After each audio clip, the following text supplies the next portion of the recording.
கர்த்தர் நல்லவர். நீங்கள் கர்த்தரால் ஆசீர்வதிக்கப்பட்டவர்கள்.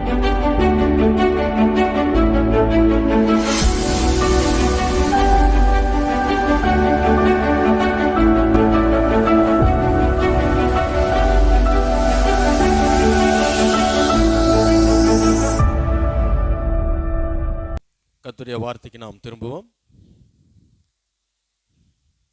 ரோமருக்கு எழுதின நிருபம் 10வது அதிகாரம் 9-10 வசனங்களை நாம் வாசிக்கலாம். என்னவென்றால், கர்த்தராகிய இயேசுவை நீ உன் வாயினாலே அறிக்கையிட்டு தேவன் அவரை மரித்தோரிலிருந்து எழுப்பினார் என்று உன் இருதயத்திலே விசுவாசித்தால் ரட்சிக்கப்படுவாய். நீதி உண்டாக இருதயத்திலே விசுவாசிக்கப்படும், ரட்சிப்பு உண்டாக வாயினாலே அறிக்கை பண்ணப்படும். வேதபாட வகுப்பிலே ரோமர் புஸ்தகத்திலிருந்து நாம் படித்து கொண்டு வருகிறோம். புதிய உடன்படிக்கையினுடைய ஆரம்பம் என்று அழைக்கப்படுகிறது இந்த ரோமர் புஸ்தகம். ரோமர்களுக்காக, அதாவது புறஜாதிகளுக்காக எழுதப்பட்ட ஒரே ஒரு புஸ்தகம். இந்த புஸ்தகத்தை நாம் முதல்ல இதில் ரொம்ப தரவாக இருக்கணும் என்றால், புதிய உடன்படிக்கை குறித்ததான சத்தியம் பரிசுத்த பவுல் அவர்களால் இதில் தான் ரொம்ப தெளிவாக எழுதப்பட்டிருக்கிறது. எல்லா நிருபங்களையும் அதை சொல்லிக்கொண்டே வருகிறார். ஆனாலும் இதிலே மிக அதிகமாக அவர் அதை குறித்து போதிக்கிறார். இரட்சிப்புக்கு ஏதுவான விசுவாசத்தை குறித்து அவர் இங்கே போதித்து கொண்டு வருகிறார். குறிப்பாக அந்த 8, 9, 10 அதிகாரங்கள் பார்த்திங்கன்னா, யூதர்களுடைய இரட்சிப்பு, புறஜாதிகளுடைய இரட்சிப்பு, இதெல்லாம் எப்படி இருக்குது, யூதர்களால் ஏன் இரட்சிக்கப்பட முடியவில்லை, அவர்களுக்கு எது தடையாக இருக்கிறது என்பதை குறித்து எல்லாம் பேசிக்கொண்டே வருவார். அதனுடைய தொடர்ச்சியாக இன்றைக்கும் நாம் இதே இந்த 9-10 வசனங்களை நாம் பார்க்க போகிறோம். இதில் இரட்சிப்புக்கு ஏதுவான விசுவாசத்தை குறித்து தான் அவர் இதில் போதிக்கிறார். ரொம்ப முக்கியமான வசனம். இரட்சிக்கப்படுவதற்கு நான் என்ன செய்ய வேண்டும் என்று ஒரு மனிதன் கேட்பார் என்றால், அவருக்கு நீங்கள் காட்ட வேண்டிய வசனம் இதுதான். என்னவென்றால், கர்த்தராகிய இயேசுவை நீ என்ன செய்யணும்? உன் வாயினாலே அறிக்கையிடணும். பிதாவாகிய தேவன் ஆண்டவராகிய இயேசு கிறிஸ்துவை மரித்தோரிலிருந்து எழுப்பினார், அவர் உயிரோடு எழுந்தார் என்று உன் இருதயத்திலே விசுவாசிக்க வேண்டும். இதில் 9வது வசனத்தில் சொல்லப்பட்ட அதே காரியத்தை 10வது வசனத்திலையும் சொல்கிறாரு. ஆனால் 9வது வசனத்தில் முதல்ல அறிக்கையிடணும்னு சொல்கிறாரு, அதுக்கப்புறம் இருதயத்தில் விசுவாசிக்கணும்னு சொல்கிறாரு.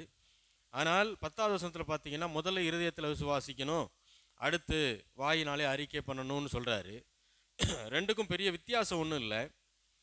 9வது வசனம் எதை காட்டுகிறது என்றால், பிராக்டிக்கலாக ஒரு மனிதன் எப்படி இருக்கிறான், ரட்சிப்பை அடைகிறான் என்பதை காட்டுகிறது. அதாவது ஒரு மனிதன் ரட்சிக்கப்பட்டிருக்கிறான் என்பதை அவனுடைய வாயின் அறிக்கையின் மூலம்தான் நாம் தெரிந்து கொள்ள முடியும். அவன் வாயில் எதை அறிக்கை பண்ணுறான்றதை வச்சு தான் நாம் தெரிந்து கொள்ள முடியும். அதனால தான் முதல்ல வாயினாலே அறிக்கையிட்டு அதுக்கப்புறம் என்ன சொல்கிறாரு? இருதயத்தில் விசுவாசிக்கணுன்றார். ஆனால் 10வது வசனம் எதை குறிக்கிறது, எதை காட்டுகிறது என்றால், அதாவது ஒரு மனிதனுக்குள்ள ரட்சிப்பு எப்படி உண்டாகிறது. எடுத்தோடனே ஒரு மனிதன் வாயில் அறிக்கை செஞ்சிட முடியாது, இயேசுவே கடவுள் அப்படின்னு சொல்லி, இயேசுவே கர்த்தர் என்று ஒரு மனிதன் எடுத்தோடனே வாயில் சொல்லிட முடியாது. அதை சொல்ல வேண்டும் என்றால் அவனுக்கு இருதயத்தில் என்ன இருக்கணும்? விசுவாசம் வரணுன்றது தான் இங்கே சொல்கிறார் 10வது வசனத்தில். ஒரு மனிதன் எப்படி ரட்சிப்பை அடைகிறான், பெறுகிறான். அப்போ முதல்ல இருதயத்தில் விசுவாசம் வருது, அப்புறம் தான் என்ன செய்யறான்? ரட்சிப்பு உண்டாக அதை வாயினாலே அறிக்கை எடுக்கிறான். அப்போ ரட்சிப்பை பெறுவதற்கான வழி இதுதான். இருதயத்தில் விசுவாசிக்கணும். அப்படி விசுவாசத்தா ரட்சிக்கப்படுவோம். எதை விசுவாசிக்கணும்? பிதாவாகிய தேவன் ஆண்டவராகிய இயேசு கிறிஸ்துவை மரித்தோரிலிருந்து உயிரோடு எழுப்பினார் என்பதை விசுவாசிக்கணும். அப்படி விசுவாசிக்கிறவர்கள் கிறிஸ்தவர்கள், விசுவாசிக்காத அநேகர் கிறிஸ்துவை ஏற்றுக்கொள்ளாதவர்கள். அவங்க யூதர்களாக கூட இருக்கலாம், புறஜாதிகளாகவும் இருக்கலாம். அவர்கள் எல்லாம் யாரு? அவர்கள் எல்லாம் ஆண்டவரை ஏற்றுக்கொள்ளாதவர்கள், அவிசுவாசிகள். அப்போ தேவன் இயேசுவை மரித்தோரிலிருந்து உயிரோடு எழுப்பினார் என்பது ரொம்ப ரொம்ப முக்கியமான ஒரு காரியம். இது விசுவாசம் இருதயத்திலே ஏற்படுகிறதுனாலே, அதாவது இருதயத்தில் விசுவாசம் வர்றதுனால ஏற்படுகிற ஒரு மாற்றம் தான் இது. ஏன்னா ஆண்டவருக்கு விரோதமான வெறுப்பு, பகை, பாவம் இதுதான் மனிதனுடைய இருதயத்தில் இருக்கிறது. அந்த பாபமான இருதயத்தில், அந்த பகையான இருதயத்தில், அந்த வெறுப்பான இருதயத்தில் ஒரு மாற்றம் ஏற்படும் பொழுதுதான் அவன் ரட்சிக்கப்படுகிறான். இந்த ரட்சிப்பு என்பது இருதயத்தில் ஏற்படுகிற மாற்றம், அதுதான் ரொம்ப முக்கியம். இது மூளை அறிவிலே ஏற்படுகிற மாற்றம் அல்ல. ரெண்டுக்கு வித்தியாசம் இருக்குது. சிலர் நீங்கள் கவனிச்சிங்கன்னா நீங்கள் பேசுகிற எல்லாத்தையுமே கேட்பாங்க, நிறைய கேள்விகளை கேட்பாங்க, அது எல்லாத்துக்கும் நீங்கள் பதில் சொல்லணும். எல்லாத்தையும் அவங்க வாங்கிக்கிடுவாங்க. அதாவது அவங்க மூளை அறிவில் என்ன செய்வாங்க, அதை வாங்கிக்கிடுவாங்க. அவங்க மூளைக்கு என்னென்ன டவுட் இருக்கோ எல்லாத்தையும் கேட்பாங்க, எல்லாத்தையும் வாங்கிக்கிடுவாங்க. ஆனால் இருதயத்தில் விசுவாசிப்பாங்களா அப்படின்னா இல்லை. கேட்டுட்டு நன்றின்னு சொல்லிட்டு போயிடுவாங்க. சரி, அவங்க ஆண்டவரை ஏற்றுக்கொண்டிருப்பாங்க அப்படின்னு நம்ம நினச்சிக்கிட்டு இருப்போம். ஆனால் அவர்கள் என்ன செய்ய மாட்டாங்க, ஆண்டவரை ஏற்றுக்கொண்டிருக்க மாட்டார்கள். மாறாக வேதத்திலேருந்து சில காரியங்களை நான் தெரிஞ்சுக்கணும்னு நினைக்கிறேன், எதில், அறிவில், ஆகையினால அதை கேட்குறேன்னு சொல்லி கேட்பாங்க. இவர்கள் கன்னி பிறப்பை நம்ப மாட்டாங்க, ஆண்டோட உயிர்த்தெழுதலை நம்ப மாட்டாங்க, ஆண்டவர் தான் இரட்சகர்னு சொன்னால் நம்ப மாட்டாங்க. அது மட்டும் இல்லை, ஆண்டவர் மரித்தவர்களை உயிரோடு எழுப்பினார், அவ்வளோ பெரிய அற்புதம்லாம் செஞ்சார்னு சொன்னால் நம்ப மாட்டாங்க. குறிப்பாக ஆண்டவர் செய்த அற்புதங்களையும் நம்ப மாட்டாங்க. ஆனால் எதை நம்புவாங்க தெரியுங்களா? மலை பிரசங்கத்தை நம்புவாங்க. ஆவியில் எளிமையுள்ளவர் பாக்கியவான்கள் அவர்கள், அப்படி சொல்கிறார் இல்லையா வரிசையா, இதெல்லாம் நம்புவாங்க. ஏன்னா இதெல்லாம் ஆண்டவர் சொன்ன வார்த்தைகள், ஆண்டவர் சொன்ன நெறிமுறைகள், கோட்பாடுகள், இதெல்லாம் கேட்பாங்க, அதெல்லாம் அவங்களுக்கு பிடிக்கும். ஆனால் ஆண்டவர் தான் என்ன செய்ய மாட்டாங்க, அவர் தான் ஆண்டவர்னு சொல்லி ஏற்றுக்கொள்ள மாட்டார்கள். இதுதான் மூளை அறிவிலே ஏற்றுக்கொள்வது. அப்போ மூளை அறிவு இருக்கவே கூடாதா அப்படின்னு ஒரு கேள்வி கேட்கும்போது மூளை அறிவு நல்லது தான், கர்த்தரை பற்றி அறிகிற அறிவு நல்லது தான். ஆனால் அது எப்படி போகணும் அப்படின்னா, மூளை அறிவில் ஸ்டார்ட் ஆகி மூளை அறிவிலே முடிஞ்சிடக்கூடாது. அது மூளை அறிவில் ஆரம்பித்து இருதயத்தில் போய் என்ன செய்யணும், அது முடியணும். முதல்ல சந்தேகம் இருக்குது, பைபிளை குறித்து நிறைய சந்தேகம் இருக்குது, ஆண்டவர் குறித்து நிறைய சந்தேகம் இருக்குது. அப்போ அந்த சந்தேகத்தை பூரா மூளை அறிவுலேருந்து கேட்குறோம். அதோட ஊழியக்காரர் நமக்கு என்ன செய்கிறாரு, அதை தெளிவாக சொல்கிறாரு. சொல்லித்தரும்போது நம்முடைய சந்தேகமெல்லாம் தீர்ந்த உடனே இப்போ என்ன நடக்கணும், ஆட்டோமேட்டிக்காக ஆண்டவர் மேலே விசுவாசம் இருதயத்தில் வரணும். அப்போ மூளை அறிவிலே ஆரம்பித்து இருதயத்தில் முடிய வேண்டும். அப்போ தான் ஒரு மனுஷன் ரசிக்கப்படுவான். அப்போ மூளை அறிவே தவறுன்னா தவறுன்னு சொல்லிட முடியாது, அது சரிதான். ஆனால் எது தவறுனா, மூளை அறிவில் ஆரம்பித்து மூளை அறிவில் முடிஞ்சிடுறது, இருதயத்தில் விசுவாசிக்கிறது இல்லை, அதுதான் தவறு. ஏன்னா வசனம் சொல்லுது, சத்தியத்தை அறிவீர்கள், சத்தியம் உங்களை விடுதலை ஆக்கும் என்று சொல்லப்படுகிறது. அப்போ சத்தியத்தை அறியணும் அப்படின்னா மூளை அறிவில் தான் அறிந்து பின்பு இருதயத்தில் விசுவாசிக்க முடியும். வாசிக்கலாம், ரோமர் 6வது அதிகாரம் 17வது வசனம். முன்னே நீங்கள் பாவத்திற்கு அடிமைகளாய் இருந்தும் இப்பொழுது உங்களுக்கு ஒப்புவிக்கப்பட்ட உபதேச சட்டத்திற்கு நீங்கள் மனப்பூர்வமாய் கீழ்ப்படிந்ததினாலே தேவனுக்கு ஸ்தோத்திரம். முன்பு நீங்கள் எப்படி இருந்தீங்களா, பாவத்திற்கு அடிமையாக இருந்தீங்க. இப்பொழுது உங்களுக்கு ஒப்புவிக்கப்பட்ட உபதேச சட்டம் அப்படின்னா என்னென்னா, சுவிசேஷம் உங்களுக்கு அறிவிக்கப்பட்டுச்சு, காஸ்பல் அறிவிக்கப்பட்டுச்சு, நற்செய்தி அறிவிக்கப்பட்டுச்சு. அதை நீங்கள் என்ன செஞ்சீங்க, மனப்பூர்வமாய் கீழ்ப்படிந்ததுனாலே. அப்படின்னா என்ன அர்த்தம், மாற்றம் எங்கே நடந்திருக்கு அவங்களுக்கு, மூளை அறிவில் மட்டுமல்ல, இருதயத்திலே அவர்களுக்கு என்ன செய்யப்பட்டிருக்கு, மாற்றம் ஏற்பட்டிருக்கிறது. இருதயத்தில் என்ன ஏற்பட்டிருக்கிறது, மாற்றம் ஏற்பட்டிருக்கிறது.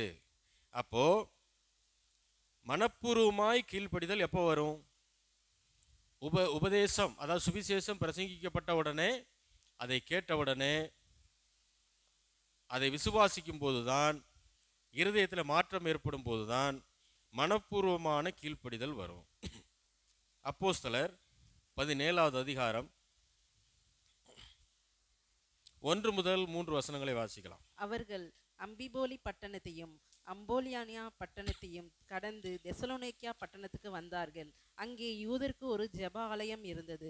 பவுல் தன் வழக்கத்தின்படியே அவர்களிடத்தில் போய் மூன்று ஓய்வு நாட்களில் வேத வாக்கியங்களின் நியாயங்களை எடுத்து அவர்களுடனே சம்பாசித்து, கிறிஸ்து பாடுபடவும் மரித்தோரிலிருந்து எழுந்திருக்கவும் வேண்டியதென்று நான் உங்களுக்கு அறிவிக்கிற இந்த இயேசுவே கிறிஸ்து என்றும் காண்பித்து திருஷ்டாங்கப்படுத்தினான்.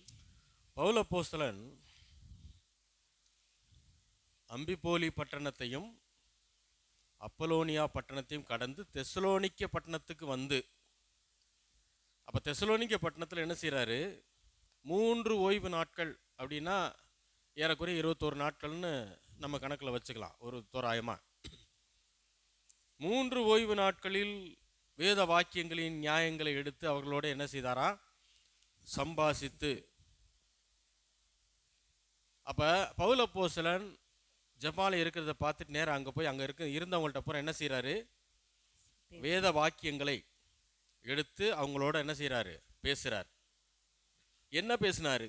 அதான் 3வது வசனம். கிறிஸ்து பாடுபடணும், மரித்தோரிலிருந்து எழுந்திருக்கணும், நான் உங்களுக்கு அறிவிக்கிற இந்த இயேசுவே கிறிஸ்து, அவர் தான் மேசியா. கிறிஸ்துனா மேசியா, அந்த இயேசு தான் மேசியா அப்படிங்கிறத காண்பித்து என்ன செய்தாராம்? ப்ரூவ் பண்ணாராம், திருஷ்டாந்தப்படுத்தினான். அப்படின்னா நிரூபித்தார். ஏன்னா யூதர்கள் மேசியாவுடைய வருகைக்காக காத்திருக்கிறாங்க. ஆனால் இயேசுதான் மேசியான்ற அறிவு எல்லாருக்குமே இல்லை. அப்போ அதை இவர் சொல்கிறார், இயேசு கிறிஸ்து இந்த மாதிரி வரணும், மனிதகுமாரனாய் வரணும், சிலுவையில் பாடுபடணும், 3ஆம் நாள் உயிரோடு எழுந்திருக்கணும். இது எல்லாம் எங்கே சொல்லப்பட்டிருக்குது? பழைய ஏற்பாட்டில். அவர் புதிய ஏற்பாட்டை வச்சு சொல்லலைங்க. ஏன்னா அதெல்லாம் அவங்கெல்லாம் இனிமேல் தான் எழுதுவாங்க. அவர் என்ன எதை வச்சு சொல்கிறார்? பழைய ஏற்பாட்டில் என்ன சொல்லப்பட்டிருக்குதோ அதை வச்சு தான் விளக்குறார். சொல்லி இயேசுதான் கிறிஸ்து, அதாவது இயேசுதான் மேசியா, அவர் தான் யாவே தேவன் அப்படிங்கிறத அவங்களுக்கு என்ன செஞ்சாராம்? வசனங்களின் மூலமாக அதை எடுத்து காண்பித்து நிரூபித்தார். 4வது வசனத்தில் அப்போ என்ன செஞ்சாங்க? ஜனங்கள் எல்லாரும் அதை கேட்டவர்கள் விசுவாசித்தார்கள்.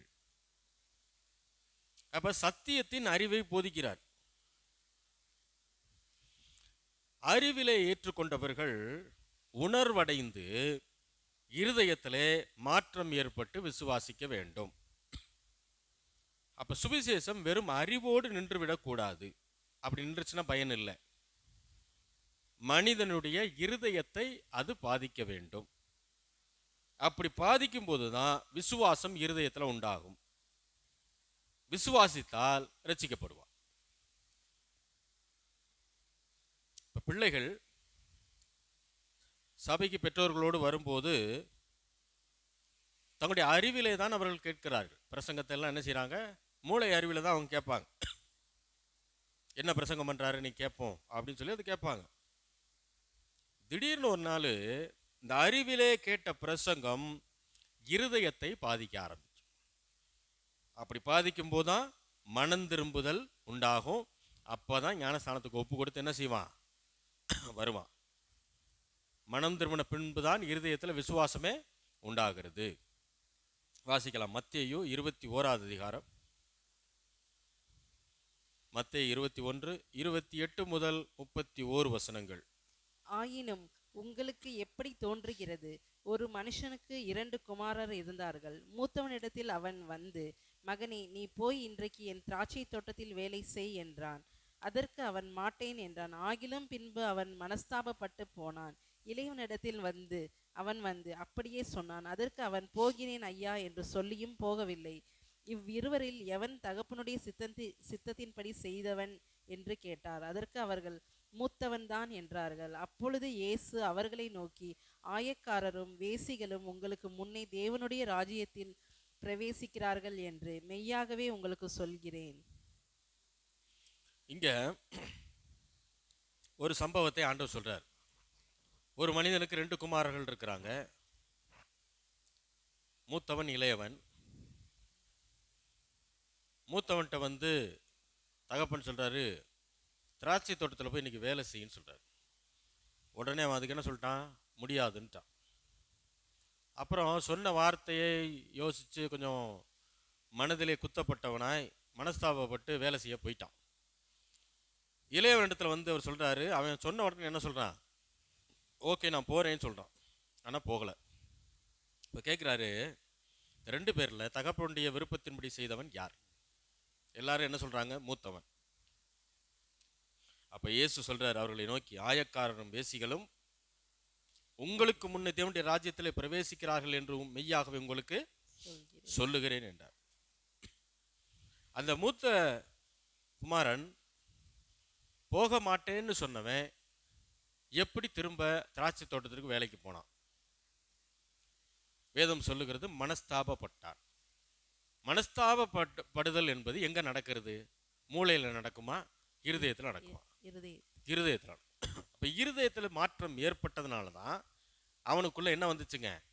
தகப்பன் சொல்ல கேட்கணுன்ற அந்த ஒரு விருப்பம் வந்துச்சு. வந்த உடனே நேரம் அங்க போயிட்டான். இருதயத்தில் ஏற்பட்ட மாற்றம் தான் மூத்த குமாரனை கீழ்ப்படிய வைத்தது.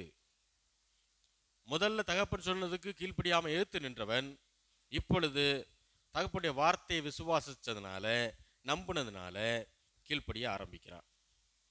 வாசிக்கலாம் 2 கொரிந்தியர் 7வது அதிகாரம் 9வது வசனம். 2 கொரிந்தியர் 7:9.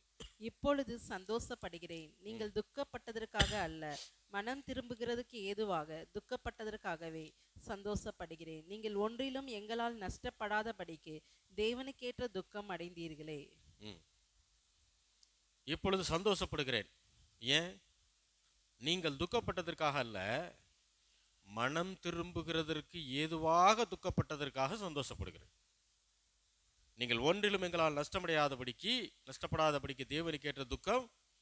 அப்ப ஒரு மனிதன் மனம் திரும்ப வேண்டும் என்று இன்னொரு மனிதன் கவலைப்படுகிறார், துக்கப்படுகிறார் என்றால் அந்த துக்கம் தேவனுக்கு ஏற்ற துக்கம், அது தேவனுக்கு பிரியமான துக்கம். உங்க குடும்பத்தில் அநேகர் ரட்சிக்கப்படாமல் இருந்தாங்கன்னா அவங்கெல்லாம் ரட்சிக்கப்படணும், ரட்சிக்கப்பட்டு ஆவிக்குரிய சபைக்கு வரணும் அப்படின்னு நீங்கள் விரும்புனீங்க, நீங்கள் கவலைப்படுறீங்க, அதுக்காக ஜெபம் பண்ணுறீங்க அப்படின்னா ஆண்டவருக்கு உங்களை ரொம்ப பிடிக்கும். ஏன்னா பாவிகளை ரட்சிக்கவே கிறிஸ்து இயேசு உலகத்திற்கு வந்தார். அப்போ மனம் திரும்புறதுக்காக ஏற்படுகிற துக்கம். இவ்வளவு நாள் ஆண்டவருக்கு விரோதியாக வாழ்ந்துட்டேனே அப்படின்னு மனசில் ஒரு துக்கம் வருது.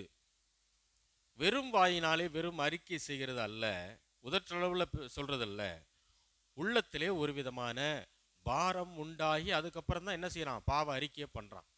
இது தப்பு, நம்ம இப்படி பண்ணது தப்பு, இதை நம்ம செஞ்சிருக்க கூடாது அப்படி இருதயத்தில் குத்தப்பட்டவனாக தான் என்ன செய்யறாங்க ஒவ்வொரு மனிதனும் பாவ அறிக்கை பண்ணி ஆண்டவர் மேல விசுவாசம் வச்சு மனம் திரும்பி பின்பு ஆண்டவருடைய பிள்ளையாக மாறுகிறான். இது ஏதோ பிரெட்டுக்கும் பாலுக்கும் மாறுற கூட்டம் கிடையாது, அப்படி மாறுறவங்க கிடையாது கிறிஸ்தவர்கள். நிறைய பேர் அப்படி நினைக்கிறாங்க, காசு கொடுத்தா மாறிடுவாங்க, சலுகை கொடுத்தா மாறிடுவாங்க அப்படின்னு. அதெல்லாம் கிடையாது, அப்படிலாம் இங்கே யாரும் மாறுறதில்லை. இருதயத்தில் ஏற்படுகிற மனமாற்றத்தினாலே இயேசுவே உண்மையான தேவன் என்கிற அறிவு வந்தவுடனே, என்கிற ஒரு விசுவாசம் வந்தவுடனே அவர்கள் ஆட்டோமேட்டிக் என்ன செய்கிறாங்க? ஆண்டவரை, இயேசு கிறிஸ்துவை தன்னுடைய ஆண்டவராக ஏற்றுக்கொள்கிறார்கள். அப்போஸ்தலர் 2வது அதிகாரம் 37வது வசனம். இதை அவர்கள் கேட்டபொழுது இருதயத்திலே குத்தப்பட்டவர்களாகி பேதுருவையும் மற்ற அப்போஸ்தலரையும் பார்த்து, சகோதரரை, நாங்கள் என்ன செய்ய வேண்டும் என்றார்கள். பாருங்க, இதை அவர்கள் கேட்டபோது எதை கேட்டார்கள்? சுவிசேஷத்தை கேட்டார்கள். இருதயத்தில் என்ன ஆயிடுச்சான்? குத்தப்பட்டவர்களாகி பேதுருவையும் மற்ற அப்போஸ்தலரையும் பார்த்து, சகோதரரை, நாங்கள் என்ன செய்ய வேண்டும் என்றார்கள். அப்ப சுவிசேஷம் அறிவித்தால் சில மனிதர்களுடைய இருதயம் குத்தப்படும். சுவிசேஷம்னா என்ன? ஆண்டவராகிய இயேசு கிறிஸ்து பூமிக்கு மனுஷகுமாரனாய் வந்தார். வாழ்கிற நாட்கள் முழுவதும் பிதாவுடைய சித்தத்தை செய்தார். ஜனங்களுக்கு நன்மைகளை மட்டுமே செய்தார். கல்வாரி சிலுவையில் அவரை ஒப்பு கொடுத்தார்கள். அவர் அடிக்கப்பட்டார். 3ஆம் நாள் உயிரோடு எழுந்தார்.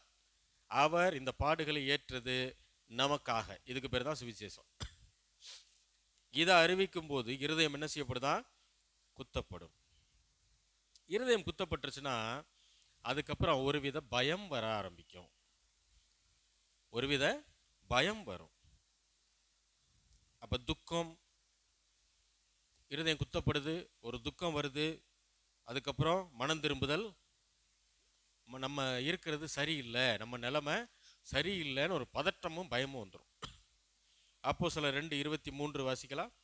அப்படி இருந்தும் தேவன் நிர்ணயித்திருந்த ஆலோசனையின் படியும் அவருடைய முன் அறிவின் படியும் ஒப்பு கொடுக்கப்பட்ட இந்த இயேசுவை நீங்கள் பிடித்து அக்கிரமக்காரருடைய கைகளினாலே சிலுவையில் ஆணி அடித்து கொலை செய்தீர்கள்.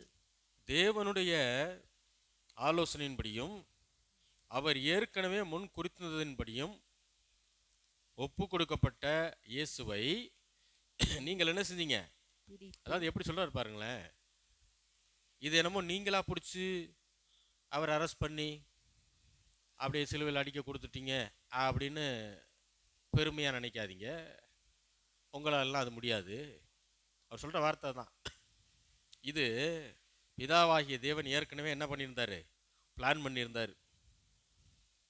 அவருடைய ஆலோசனை, பிதாவினுடைய முன் குறித்தல், முன் அறிவின்படி, அதனால தான் இயேசு என்ன செய்யப்பட்டாரா? உங்கள் கையில் ஒப்பு கொடுக்கப்பட்டார் உங்கள் கையில். நீங்கள் நினைக்கிறீங்க நாங்கள் போய் அவரே அரெஸ்ட் பண்ணிட்டோம்னு. கிடையாது. உங்களால் அரெஸ்ட்லாம் பண்ண முடியாது. அது உங்களுக்கே தெரியும். ஏன்னா போர் சேவர்கள் போகும்போது கெத்செமனே தோட்டத்தில் அவர் அரெஸ்ட் பண்ண போகும்போது என்ன நடந்ததுங்க? அவர் தான் ஆண்டவரே வந்து கேட்குற, யாரை தேடுறீங்கன்னு கேட்கும்போது நசரேயனாகிய இயேசுவை தேடுகிறோம். நான் தான் சொன்னோன்னே என்ன நடந்துச்சு? எல்லாம் பொத்துரும் தான். ஆண்டவரே ஷாக்காயிருப்பார். நான் தான் சொன்னதுக்கு எத்தனை பேர் விழுகிறான், இவன் எங்கே போய் நம்மளை அரெஸ்ட் பண்ணுறது, நம்மளை எப்படி கைது பண்ணுறது? ஒன்றும் பண்ண முடியாது. அப்போ ஆண்டவர் தன்னுடைய வல்லமையை குறுக்கி திரும்பவும் தன்னை அவர்களிடத்தில் ஒப்பு கொடுக்குறார். ஏன்? பிதா அப்படி தான் பிளான் பண்ணி வச்சுருக்கார். இந்த மாதிரி வரும்போது நீ என்ன செய்யணும்? நீங்கள் வந்து உங்களை ஒப்பு கொடுக்கணும் அப்படின்னு பிதாவுடைய பிளான். அது இயேசுக்கு தெரியும்.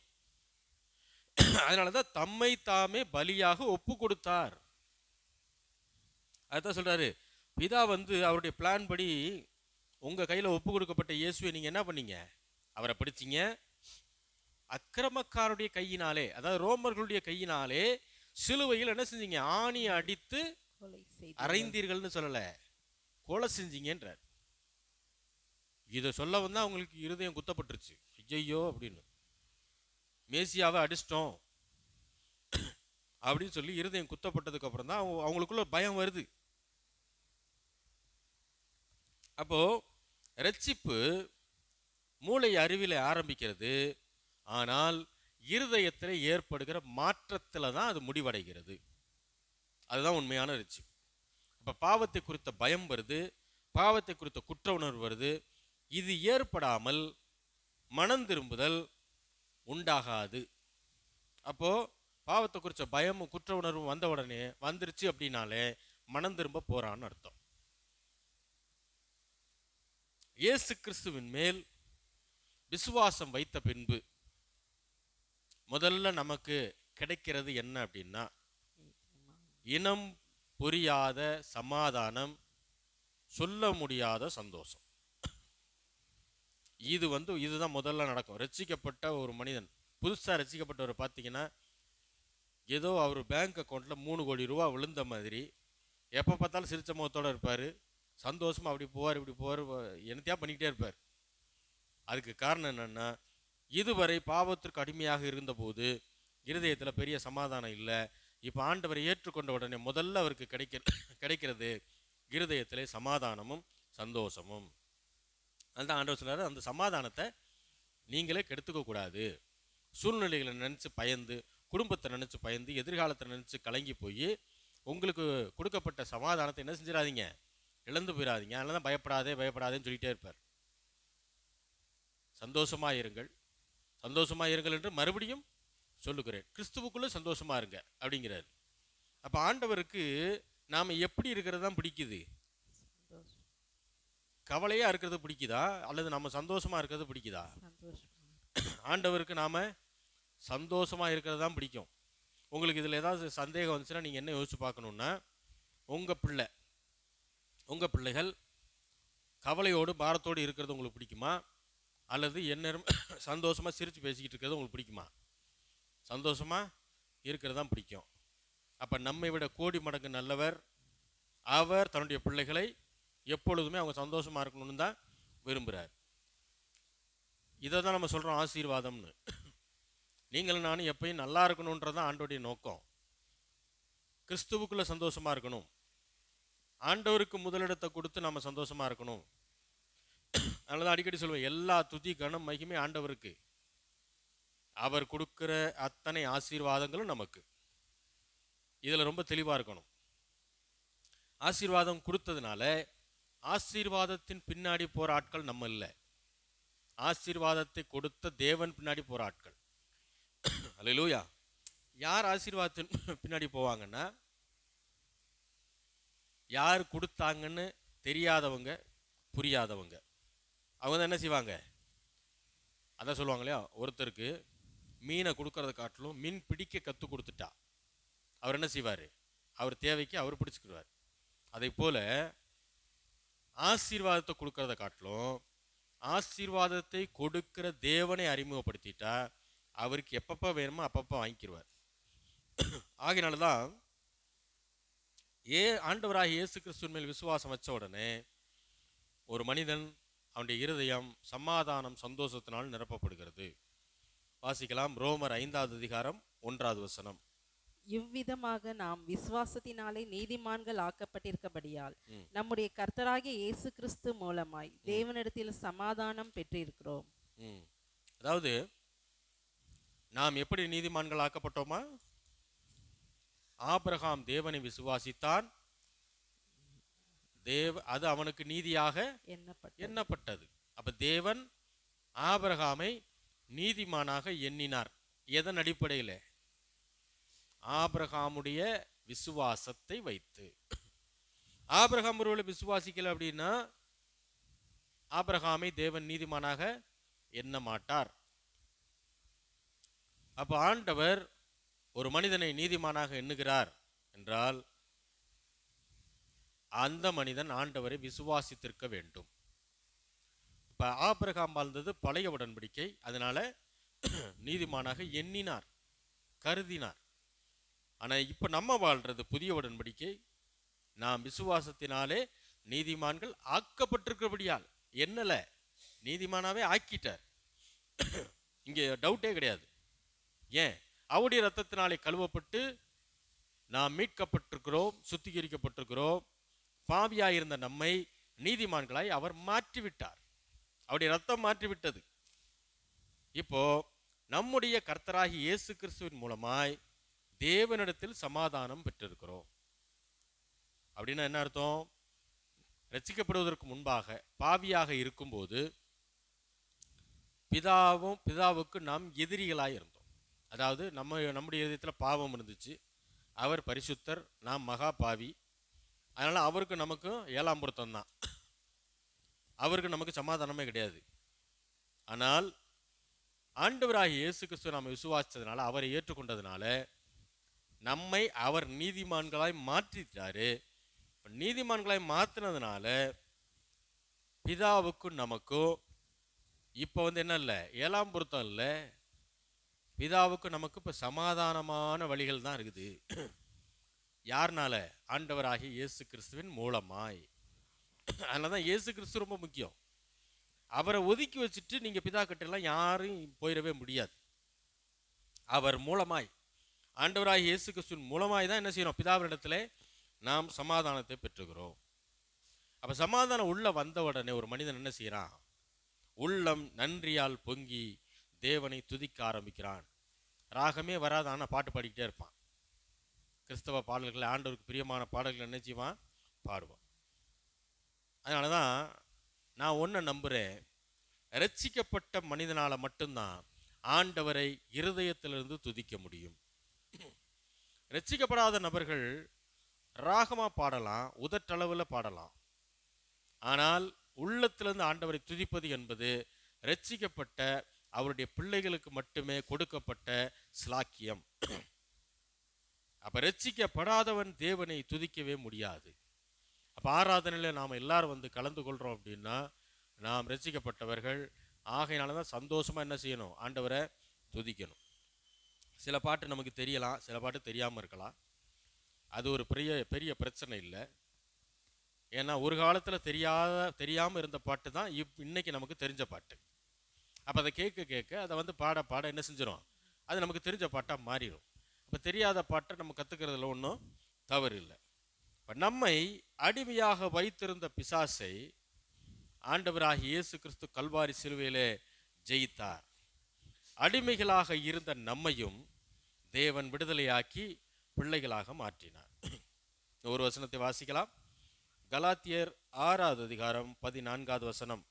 நானோ நம்முடைய கர்த்தராகிய இயேசு கிறிஸ்துவின் சிலுவையை குறித்தே அல்லாமல் ம். வேறொன்றையும் குறித்து மேன்மை பாராட்டாதிருப்பேனாக.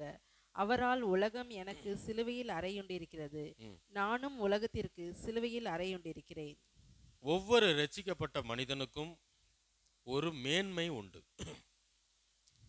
மேன்மை பாராட்ட ஒரு காரியம் உண்டு.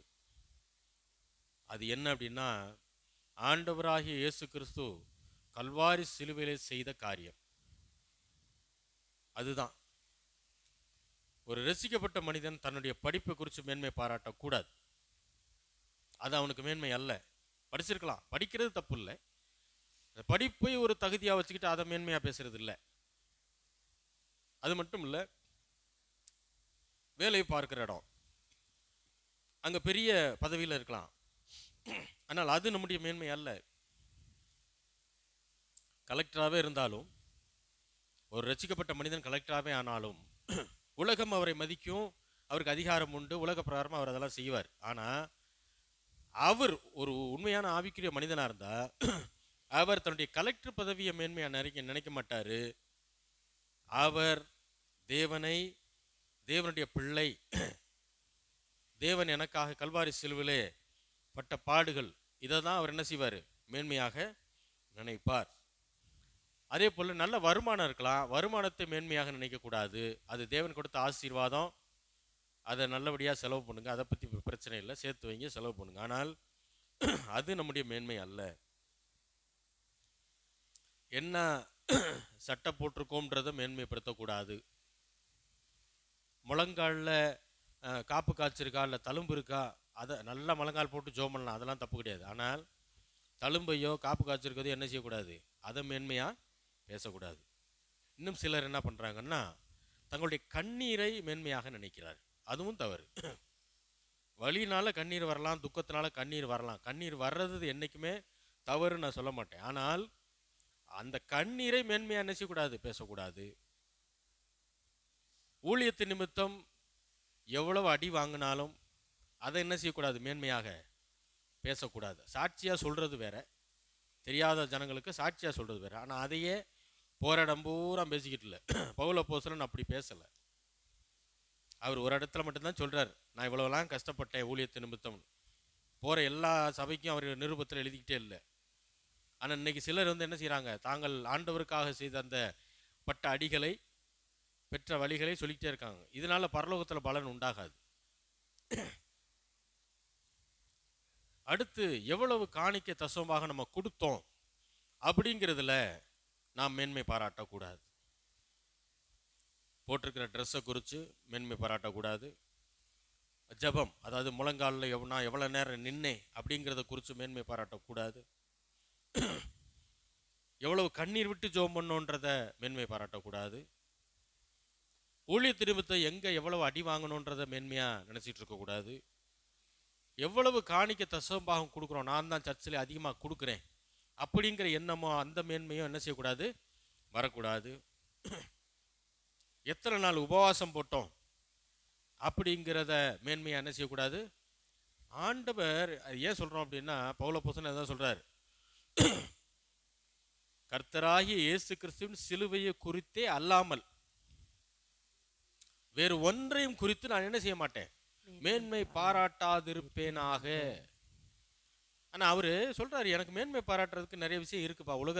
உலகத்தார் சொல்கிறது மாதிரி எனக்கு மேன்மை பாராட்டுறதுக்கு வேற சில விஷயங்கள்லாம் இருக்குது. அது சொல்கிறார் அவரே. நான் யூதனுக்கு யூதன், ரோமனுக்கு ரோமன், அதெல்லாம் சொல்கிறார். ரோம குடியுரிமை பெற்றவன். ஒரு ரோமர் ஒரு ரோமன் இன்னொரு ரோமனை அடிக்க முடியாது, அடிக்கக்கூடாது, அது சட்டம். அதுதான் பவுல் அவங்க அடிக்கும் போது சொல்கிறாரு, நான் யாருன்னு தெரியுமா உனக்கு, நான் ரோம குடியுரிமை பெற்றவன்றார். அவங்க அப்படியே சாக்காய் நின்றுவாங்க, அடிக்க மாட்டாங்க. முதல்ல சொல்ல வேண்டியதானே. அப்படி வேத அறிவை பெற்றவர், ஆண்டவரோடு கூட இருந்த 12 சீசர்களை காட்டிலும் 13வது அப்போஸ்தலனாக வந்த பவுல் அப்போஸ்தலன் சபைகளுக்காக எழுதினது தான் அதிகம். சிலர் நினைக்கிறாங்க ஆண்டவர் என்னை கையை வச்சுட்டா எல்லாம் சரியாயிரும், ஆண்டவர் பக்கத்தில் போய் நின்றுட்டா சரியாயிரும், ஆண்டவர் கண்ணை பார்த்துட்டா சரியாயிரும். 12 பேர் அது செஞ்சாங்களா இல்லையா? கூடயே இருந்தாங்களே 3.5 வருஷம். கண்ணை மூடும் போதும் ஆண்டவர் இருப்பார், கண்ணை திறக்கும் போதும் ஆண்டவர் இருப்பார். அப்படிலாம் 3.5 வருஷம் கூட இருந்தாங்க. அவர்கள் செய்த ஊழியத்தை காட்டிலும் சபைகளுக்கு அதிகமான ஊழியத்தை செய்தது யார் தான்? பரிசுத்த பவுல். புதிய ஏற்பாடுனாலே முக்காவாசி யாரு? பவுல் தான். அவர் இத்தனை நிருபங்கள் எழுதலைன்னா புதிய உடன்படிக்கையின் சத்தியம் இன்னைக்கு நமக்கு தெரியாம போயிருக்கும். அதான் பேதுரு ஒரு இடத்த சொல்லுவார், பவுல் சில ஆழமான காரியங்களை பேசுவார். அவரு கமாலியேலின் பாதத்திலே படித்தவர், வேத அறிவு நிறைய உண்டு அவருக்கு. அது எப்படி நம்ம சொல்லலாம்னா, ஆழமான சத்தியங்களை 2 லைன்ல சொல்லி முடிச்சிருவார். ஆழமான சத்தியத்தை என்ன பண்றது? 2 வாக்கியம் அதில் எழுதிடுவார். அந்த 2 வாக்கியத்தை எடுத்து நம்ம 4 வாரம் பிரசங்கம் பண்ணணும், அவ்வளோ விஷயம் இருக்கும் அதில். அப்படி ஒரு ஆழமான வேத அறிவை கொண்டவர் பரிசுத்த பவுல். இவ்வளவு மேன்மையான காரியங்கள் அவருக்கு இருக்குன்னு சொல்ல வரேன். அப்படி இருக்கிற மனிதன் சொல்றாரு, நான் கிறிஸ்துவின் சிலுவையை குறித்தே அல்லாமல் வேறு ஒன்றையும் குறித்து என்ன செய்ய மாட்டேன், மேன்மை பாராட்ட மாட்டேன். அப்போ நாம பவுலுக்கு இருந்த அளவுக்குலாம் நமக்கு என்ன இல்லை, நமக்கு அந்த அளவுக்கு மாம்ச பெருமையெல்லாம் பெருசாக கிடையாது. அப்போ நம்மளாம் என்ன சொல்லணும்? அவரே ஆண்டவராகிய இயேசு கிறிஸ்துடைய சிலுவையை தான் குறித்து மேன்மை பாராட்டுவார்னா, நாமளும் எதை தான் மேன்மை பாராட்டணும்? ஆண்டவராகிய இயேசு கிறிஸ்துவின் சிலுவை மரணத்தை குறித்தே மேன்மை பாராட்ட வேண்டும். அதுதான் ரட்சிக்கப்பட்ட ஒவ்வொரு மனிதனுடைய மேன்மையாக இருக்கிறது. இதுதான் ரட்சிப்பு, அதாவது இருதயத்தில் உண்டாகிற மாற்றம். இந்த ரட்சிப்பை நாம் எப்படி பெறுறோம் அப்படின்னா, தேவன் கிருபையாக கொடுக்கிறார். கிருபைனா அவருடைய அன்பின் மிகுதியினால நமக்கு அந்த ரட்சிப்பை இலவசமாக கொடுக்கிறார். அதை விசுவாசிக்கும் போது நாம் பெற்றுக்கொள்கிறோம். கிருபை கொடுக்கிறது, விசுவாசம் அதை பெற்றுக்கொள்கிறது. ஆசீர்வாதத்தை பெறுறதுக்கு தான் கல்வாரி சிலுவையில் ஆண்டவர் எல்லா காரியத்தையும் செய்து முடித்து விட்டார். நம்முடைய பாவங்களை, சாபங்களை, வியாதிகளை, தரித்திரங்களை அத்தனையும் ஏற்றுக்கொண்டார். சிலுவையிலே அவர் அதற்கு பதிலாக நமக்கு எதை வைத்திருக்கிறார்? நல்ல வாழ்க்கையை வைத்திருக்கிறார், வெற்றியை வைத்திருக்கிறார், செய்கிற தொழிலில் ஊழியத்தில் வெற்றியை வைத்திருக்கிறார், தெய்வீக சுகத்தை வைத்திருக்கிறார், ஐஸ்வர்யத்தை வைத்திருக்கிறார். இது 4 சேர்ந்ததுக்கு பேர் தான் ஆசீர்வாதம்.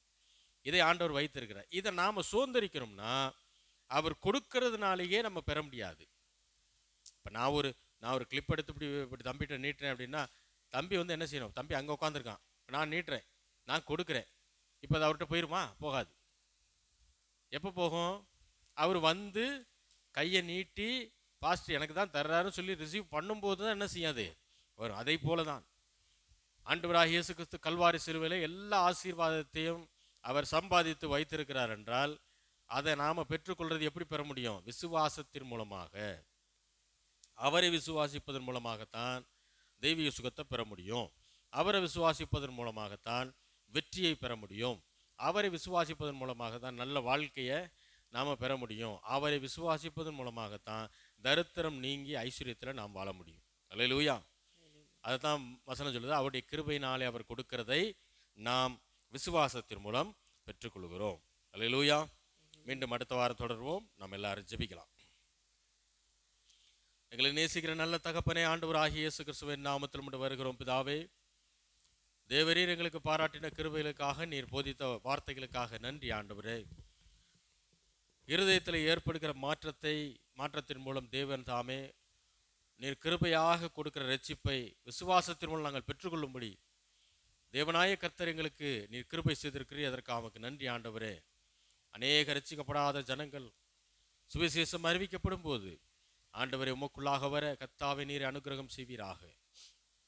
ஜனங்கள் என்ன தேவைகளோடு வந்திருக்கிறார்களோ அவர்களுக்கு நீரே அருள் புரிய வேண்டுமாய் செபிக்கிறோம். தேவைகளை சந்தித்து மீதம் எடுக்க கிருபை செய்ய, எல்லா தோல்விகளும் வெற்றியாக மாற்றி கொடுப்பீராக. ஆண்டவரே, கல்வாரி சிலுவையிலே சாத்தானை ஜெயித்தவர், சாத்தானுடைய சகல அதிகாரங்களையும் நாங்கள் ஆண்டவரை ஜெயிக்க எங்களுக்கு தேவையான வல்லமையும் வசனத்தையும் கொடுத்திருக்கிறதற்காக நன்றி. பார்த்து கொண்டிருக்கிற ஒவ்வொரு தேவனுடைய பிள்ளைகளை ஆசீர்வதிப்பீராக. இயேசுவின் நாமத்தில் வேண்டிக் கொள்கிறோம், உங்கள் ஜீவனுள்ள நல்ல பிதாவே, ஆமென்.